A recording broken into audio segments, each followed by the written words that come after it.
सूर्य ग्रहण एक खगोलिक घटना होती है। ज्योतिष शास्त्र में इसका विशेष महत्व होता है।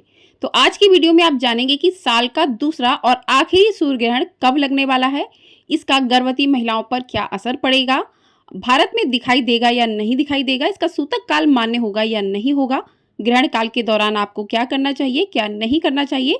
तो संपूर्ण जानकारी आपको आज की इस वीडियो में मिलने वाली है, तो आप सभी लोग वीडियो में बने रहिएगा। तो साल का दूसरा और आखिरी सूर्य ग्रहण आश्विन मास की अमावस्या तिथि को लगने जा रहा है और इसी दिन पितृपक्ष की समाप्ति भी है, यानी कि जो 16 दिन तक पितृपक्ष चल रहे थे उनकी समाप्ति हो जाएगी। तो आज पितृ जो है अपने लोग वापस चले जाएंगे, पितृ लोग चले जाएंगे। तो इसी दिन जो है सूर्य ग्रहण भी रहेगा। तो सूर्य ग्रहण जो है अमावस्या को लगता है और चंद्र ग्रहण पूर्णिमा को लगता है। तो आश्विन मास की अमावस्या 2 अक्टूबर दिन बुधवार को है, तो इसी दिन सूर्य ग्रहण भी लगेगा। आइए जानते हैं कि सूर्य ग्रहण के चलते क्या श्राद्ध कर सकते हैं। तो शास्त्रों के अनुसार अगर इसी दिन सूर्य ग्रहण रहता है तो धार्मिक दृष्टिकोण से इसका प्रभाव विशेष माना जाता है। आमतौर पर हिंदू धर्म में ग्रहण के दौरान पूजा पाठ धार्मिक कार्यों से बचने की सलाह दी जाती है। कहते हैं कि ग्रहण के समय किया गया कोई भी धार्मिक कार्य अशुद्ध या निष्फल हो सकता है, इसलिए इस दौरान श्राद्ध कर्म करना अनुचित मानते हैं। ग्रहण के समाप्त होने के बाद शुद्धिकरण के उपरांत श्राद्ध किया जाता है। आइए अब जान लेते हैं कि ग्रहण के दौरान क्या करना चाहिए और क्या नहीं करना चाहिए। तो ग्रहण का सूतक काल शुरू होने के बाद मंदिर में पूजा पाठ नहीं करना चाहिए, देवी देवताओं की मूर्तियों को स्पर्श नहीं करना चाहिए। जब सूतक काल लग जाता है उसके बाद घर में भोजन भी नहीं बनाना चाहिए, बल्कि सूतक काल से पहले घर में रखे खाने में तुलसी के पत्ते जरूर डाल दें। ग्रहण के दौरान भोजन ग्रहण नहीं करना चाहिए, इस दौरान क्रोध नहीं करना चाहिए और सूर्य ग्रहण का प्रभाव जो है अगले 15 दिनों तक रहता है, ऐसा माना जाता है।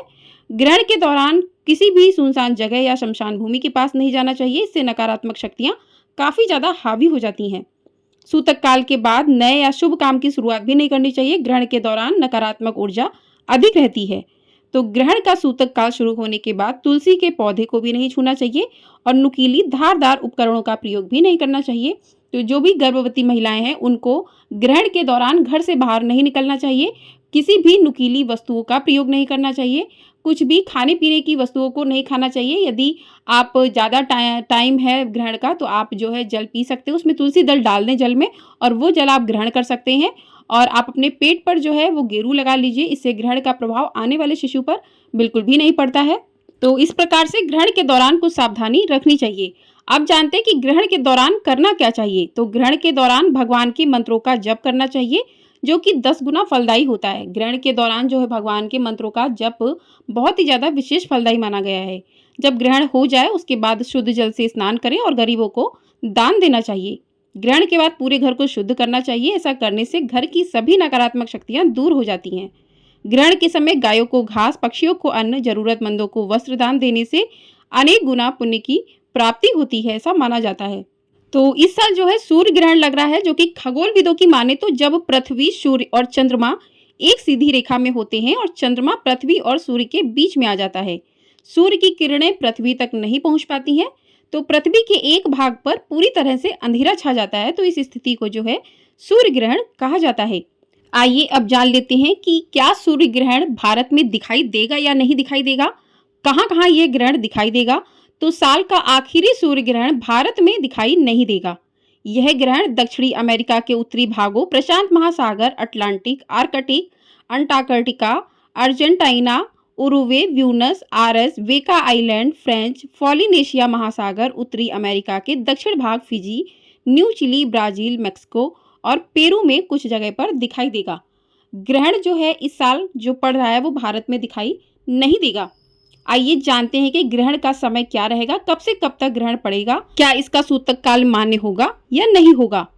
तो साल का दूसरा और आखिरी सूर्य ग्रहण 2 अक्टूबर की रात यानी अमावस्या वाले दिन रात्रि 9:12 से शुरू हो जाएगा और सूर्य ग्रहण का जो मध्य काल रहेगा रात्रि का 12:15 पर होगा और सूर्य ग्रहण का समापन जो होगा वो 3:17 पर होगा।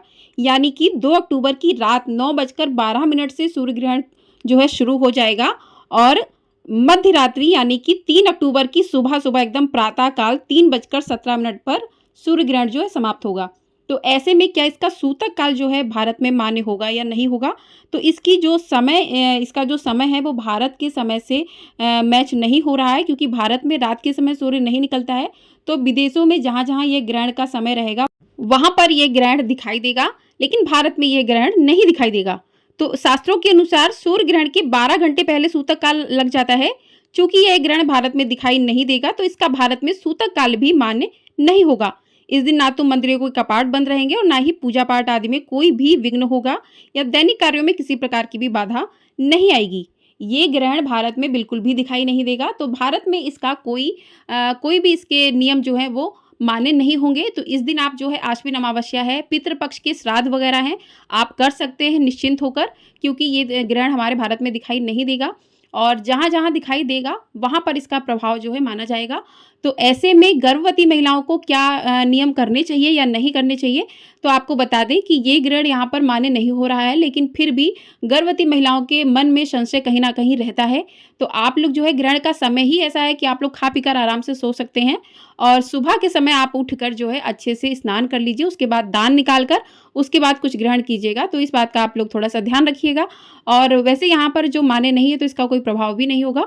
तो इतना आप लोग जो है कर सकते हैं, इससे आपके आने वाले शिशु पर ग्रहण का कोई भी प्रभाव नहीं पड़ेगा।